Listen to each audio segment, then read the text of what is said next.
Hey everybody, Questwise here. Today we're back, part number 5 of our Vigilante Hack, Vigilante City, Taking It to the Streets series. I've been really having a great time with this. I hope you guys are enjoying watching this. It's been really fun exploring the Vigilante Hack, Vigilante City games, and how to better make an experience out of them. This is, like I said before, part number 5. I see this as being an ongoing series. I still have lots of ideas I want to do. Today we're going to talk about the price of being a vigilante. So if you remember back, and if you haven't watched the rest of the series, please go back into the catalog and watch them. It's been over the last four weeks. But in part number 1, we talked about the background of your vigilante. What motivates them, what makes them, excuse me, what gives them the motivation to be a vigilante? Where do they come from? Why is it that they're doing what they're doing? Today we're going to talk about the price, both physically and mentally, of what it is to be a vigilante. First, we're going to talk about physically what it is to be a vigilante and the price that you pay. Is that the fact that you're putting yourself in harm's way. You're putting yourself in a situation in which you could take physical harm for other people. And that sets you apart from normal people, right? Next week, what we're going to do, we're going to build a city. So we're going to actually take it to the tabletop, and we're actually going to build a neighborhood and kind of grow up from there.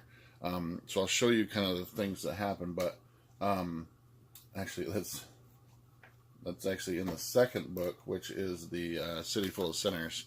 We're going to delve into this a little bit and get and build a small neighborhood. But it's beyond the bounds of a normal person, beyond a normal sort of neighbor or people that live in your neighborhood, to go out and put yourself into harm's way for those other people. That's what makes a true vigilante. And so, physically, that's what sets you apart from a lot of the other people in the game. Narratively, it's going to make you a very interesting character. The fact that you are actually stepping out of your normal, everyday routine to go and physically put yourself in harm's way to help somebody is the mark of, in this game, makes you a vigilante. And we're going to get a little bit further in that too, because you're probably thinking to yourself, well, man, there's lots of people that go out of there, firefighters, police officers, that kind of stuff. And we'll talk a little bit towards the end of this video about being a vigilante and doing such. But because of stepping out of your normal bounds, whether it be your everyday routine of being whatever you are, a teacher, a grocery store clerk, a gas station attendant, whatever it happens to be, and putting yourself physically into harm's way also strains your, puts upon your character some mental strain. And again, like I said, this is not something you have to put into the game. This is just a narrative thing to make your vigilante, your characters, a bit more well-rounded and to give a bit more narration to the story itself. It also gives the game master a lot of tools to play with as well too. If you want to give your character the sort of idea of what the cost is physically and mentally of being a character, being a vigilante, you'll see this a lot in movies. You'll see it a lot in comic books and stuff as well too. That the dark, brooding Batman who's sitting around, thinking about his parents who have been murdered, and this is his motivation. And again, flashes back to episode number 1, where we talked about, the background of your character and where they come and what their motivation is. We can see through the timeline of Batman's life that this is the mental and physical strain that has been the cost of that background, of that origin story kind of thing. So beyond the fact of putting yourself in harm's way physically, the mental strain of being a vigilante can be very powerful as well too. First of all, your character is deciding what is wrong and what is right. Correct? Right? So you have decided as a vigilante that dealing drugs, gangs dealing drugs, selling drugs to other people is wrong. Now, we're not going to go into a story. We're not going to go into a fight about what is morally correct in life here in this video. That's beyond the scope of this whole idea.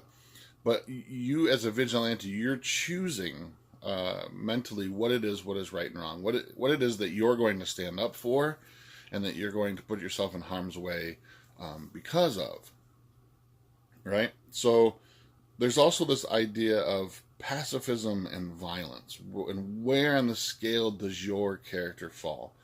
Are you going to be, more on the Buddhist monk side of things, where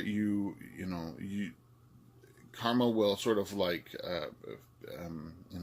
life will find a way, sort of thing, and you only sort of step in when it's needed the most, or maybe when the universe decides it's time for you to step in?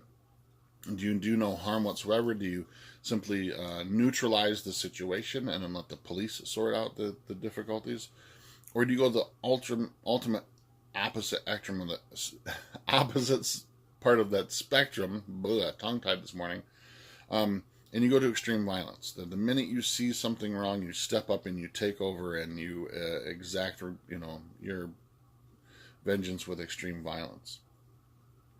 That's a huge swath in the scale of things, and most characters in Vigilante Hack, Vigilante City will fall somewhere in the kind of middle of that scale, where mentally you're trying to decide where on that scale you fall, as far as like completely peaceful or just ultimately violent against any kind of crimes that are out there. The other thing that can be very strainful mentally to a character in the Vigilante Hack, Vigilante City games is a secret identity. Do you have one? Ultimately, I think as a vigilante, you almost need to have a secret identity, because of the fact that if you not having a secret identity, or simply being sort of that masked crusader, if you don't, the fallout is that the bad guys, the villains, will come and find you and come and find your family. Think that this is a Spider-Man paradox right here, right? This is the idea that during the Civil War line of Marvel Comics, Spider-Man had this choice to make, right? He's Peter Parker during the day, and he has family and friends as Peter Parker that nobody knows Spider-Man has, right? He's this separate identity. And there comes a part during the Superhero Registration Act in which he has to decide, do I take off the mask and let everybody know that I am Spider-Man? But if I do so, then all of my enemies are going to know who I am, and they're going to come from my friends and my family and the ones that I hold dear. So there's this mental strain that Peter Parker has at this point, of whether or not to sort of reveal that identity or not. Now, there are some other characters that simply don't have a secret identity, when they're outside the costume kind of thing. And that's completely up to you as you're playing your character, you're developing a background in your character, and whether or not you want to have it. But it is a mental strain that you have to sort of weigh the benefits of, and it's something that the game master will probably use against you, or use to your benefit. Either way, keeping up with that secret identity can be a very powerful narrative gameplay situation as well too. Think of the paradox of Spider-Man and or Batman, and from DC Comics. You're talking about this sort of parallel lives, right? Bruce Wayne having this sort of like big Wayne Industries side of life, but he's also this vigilante by night. But there's a mental strain that goes on between like sort of balancing that idea, and when to become Batman and when to stay Bruce Wayne. Same thing, when to be Peter Parker and when to step out and be that Spider-Man. Makes it a very dual identity. It can also lead to like ideas of schizophrenia and shattered mental, like where does that line blur between vigilante and citizen kind of thing. So cool ideas there as far as like sort of dual secret identities. And then the other mental strain for a character can be that when does it end? When is enough going to be enough? Are you going to be a vigilante to the day you die? when does the crime end? Is it just one endless cycle of you take down this bad guy, another bad guy pops up, you know, this villain gets put into prison or into, as far as I would prefer, putting them in the sanctuary asylum. Shameless plug, yeah. But that the fact that the one villain's downfall becomes the rise of another villain. So the other mental strain of playing a character in Sanctuary or in Vigilante City, Vigilante Hack, that there might not be an end to your crime. At what point can you safely retire and everybody is safe? Does that point ever come in life? So there's a mental strain there as well too, that you're constantly putting yourself out there, and that would be an endless wheel of pain and crime and suffering. Another aspect that you have to kind of take into effect when you're playing Vigilante Hack, Vigilante City, and you're being a vigilante, and I kind of alluded to this a little bit further, but being outside the law. There are people out there, police officers and firefighters, who put themselves at risk to save other people, but they have limits to their abilities, right? The police officer can only go so far within the bounds of the law to protect people. Stepping outside that, they become vigilantes. They're exacting vigilante justice.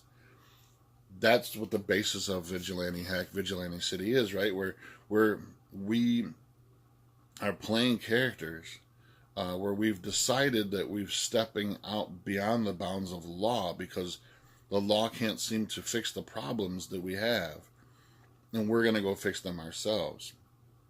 So there's that duality there too as well, of what is good and what is evil. Where do we find that you know, where's that fine line in between good and evil? And what we're doing is good? Is it evil? The things that we're playing out, the themes of this game can be very lighthearted and can be fun. It can be played very, you know, a Saturday morning cartoon type of thing. It can be played out, you know, Teen Titans Go would be kind of acceptable to do with this kind of thing. But also, you could go very dark. You could do some of this Dark Knight Returns, that kind of stuff.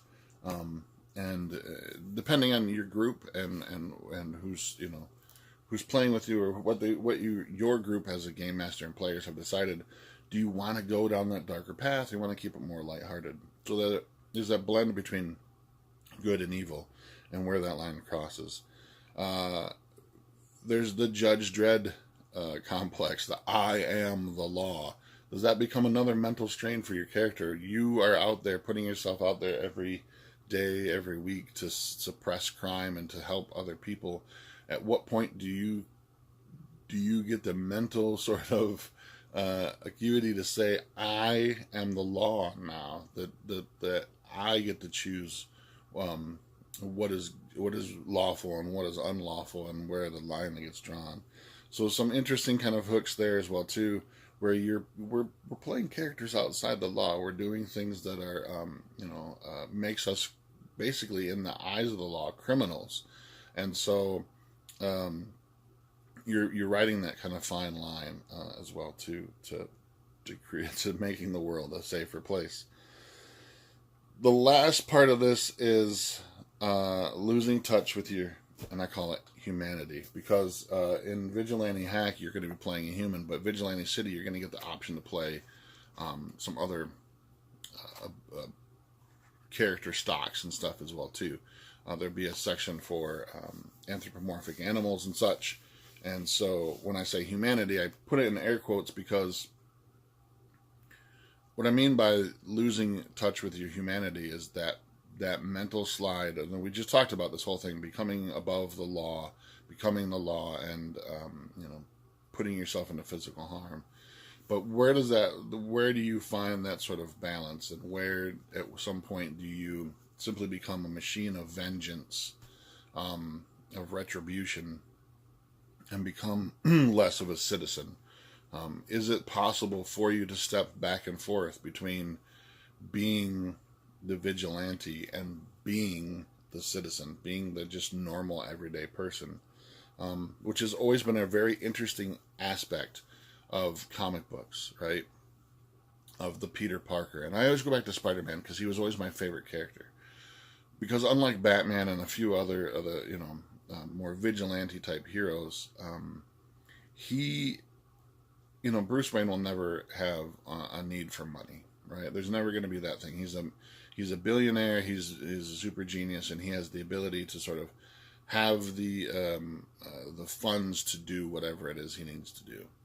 Peter Parker, on the other hand, had a day job, right? He had a family. He had real world problems, and I always go back to him because where's that fine line between being a normal person and acting as if Spider-Man doesn't exist, kind of thing, trying to live a happy life when all around you see the stuff happening that you need to be Spider-Man for, that you need to step into the vigilante role for.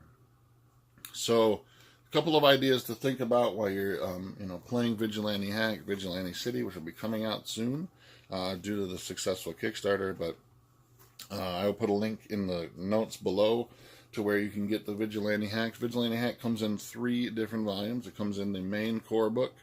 It comes in the City Full of Sinners, which is the Game Master's Guide. And again, a shameless plug for Sanctuary Asylum, which was the part of the game I got to partake in and create for the system as well. But I'll put a link down below to where you can find these over at Drive-Thru RPG and such as well too. Next week, like I said, we're going to take it to the tabletop, and we're actually going to design a neighborhood fully fleshed out by using all the stuff that's found in the books. The random dice drop tables, as well as random gang generators and crime and that kind of stuff as well too. So next week, stay tuned. It'll be week number 6 in our series of taking it to the streets. But until next time, I'm Questwise, and we are out.